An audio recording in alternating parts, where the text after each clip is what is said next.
Ponnusamy, yes sir. அந்த 4 பேர் மேலையும் இப்ப எஃப்ஐஆர் போடுங்க. லாக்அப்ல அவங்க யாருமே இல்லையா சார்? போடுங்க சார். போடியா.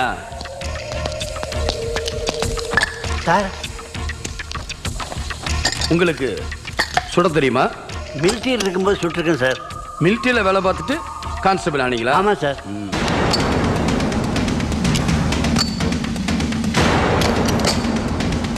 எஃப்ஐஆர் போட்டு உள்ளதுல 4 கைதிங்க கான்ஸ்டபிள் கையில் இருக்க துப்பாக்கியை பிடுங்கி இன்ஸ்பெக்டரை சுட்டுட்டு ஸ்டேஷனையே நாசப்படுத்திட்டு தப்பிச்சிட்டாங்க அப்படின்னு கம்ப்ளைண்ட் ரெக்கார்டு பண்ணி அந்த 4 நாய்களையும் உள்ளதுலுங்க.